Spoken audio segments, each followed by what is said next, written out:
like you said, travel करे हैं, रोम भी गए हैं और न्यूयॉर्क आर्ट गैलरी भी देखे हैं. तो अल्हम्दुलिल्लाह, like I have seen, yes, I have traveled.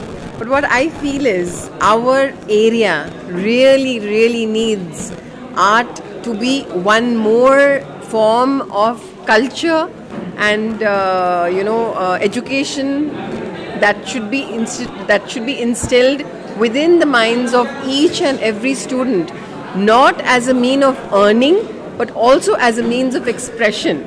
So what I would like to say is, as doctors, we heal people and but as artists you give life to people through your art, through your through your thinking, through your beautification, through anything. I mean, it's just too beautiful. It's beyond comprehension. I would take responsibility क्योंकि हम school चला रहे हैं, college चला रहे हैं. तो right from there कि बच्चा जब स्कूल आता है वहाँ से हम उनको इनकलकेट करेंगे कि art is an integral part of our life. उसको जाने मत दीजिए. It helps you through your good phases and elevates you through your bad phases. तो गुलबर्गा के लोगों के लिए इतना ही कहना है कि yes, we have to appreciate art. We appreciate art outside, but we first have to start with ourselves. And thank you so much. We hope the next M.F. Hussain and Picasso and everybody comes from Gulbarga Sharif. Inshallah. हमारे दौर में तो इतना जो है art का ये नहीं था लोगों में शौक, और कोई उसको पसंद भी नहीं करता था ये आर्टिस्ट है. लेकिन आप उसके साथ साथ मेरे बच्चे के साथ जो भी दोस्त अहबाब है उनमें भी जो शौक़ है, और वो लोग जो बच्चों के मेरे बच्चे का जो सपोर्ट कर रहे हैं हर मामले में. और उनके साथ साथ मैं कॉलेज के प्रिंसिपल साहब अंदानी साहब और उनके दीगर जो लेक्चरर हैं जो उनकी कोऑपरेशन कर रहे हैं और हमेशा से भी करते आ रहे हैं, और हमारा पूरा ख़ानदान जो है इसी कॉलेज से जो है सरफराज हो चुका है. आर्टिस्ट आपके बेटे का आर्ट आपको कैसा लगा? मेरे बेटे का आर्ट तो बिल्कुल ऐसा लग रहा है कि ये खुद मेरा आर्ट है, क्योंकि मैं भी जो है सऊदी में कैलीग्राफी कर चुका हूँ अरबी लैंग्वेज पे. तो ऐसा लगता है कि फिर मेरा दौर वापस आ चुका है. और हती भी उन बच्चे के साथी भी और बच्चे के स्कूल के प्रिंसिपल वगैरह सब भी उसको हमेशा जो है कोऑपरेशन करते रहते हैं. मैं ख़ासकर अंदानी सर का बहुत शुक्रगुजार हूँ, जिससे मेरे 6 बच्चे घर के साहब 6 बच्चे इस कॉलेज से जो है कॉलेज से गए के बारे में बोल रहे थे. मौलाना सर का डार्विन के साथ साथ अब आइंस्टाइन बोल रहे हैं. इतने साल से पेंटिंग देख रहा हूँ बोले तो इसके केमिस्ट्री क्या है, केमिस्ट्री का महत्व जो बता रहे हैं ना वो पेंटिंग ही बता रहे हैं बोल रहे थे. इसके साथ कैलीग्राफी में बहुत सारे हमारे यहाँ बुजुर्ग जितने भी गए हैं कैलीग्राफी के ऊपर बहुत सारे काम किए, और स्पेशली उर्दू कैलीग्राफी बहुत इंटरेस्टिंग सब्जेक्ट है. बहुत हिंदी फिल्म जितने भी पॉपुलर हो गए वो कैलीग्राफी के ऊपर ही पॉपुलर हो गए. नहीं वो ये गैलरी बोल के बनाया हूँ मैं, और गैलरी का बहुत सारे चीज़ें बदलना है. इसके साथ साथ बदलना बहुत मुश्किल है. फाइनेंशियली अच्छे साउंड होना चाहिए. एक कलाकार के पास भी मैं एक पैसा नहीं लेता.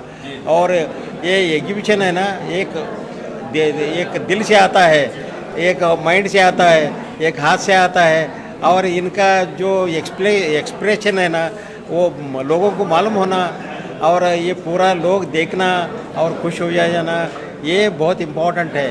और कैलीग्राफी पढ़ना, कैलीग्राफी के बारे में भी इतने बड़ा काम कर रहा हूँ, ये समझ में आना ना लोगों को ये बहुत मुश्किल है.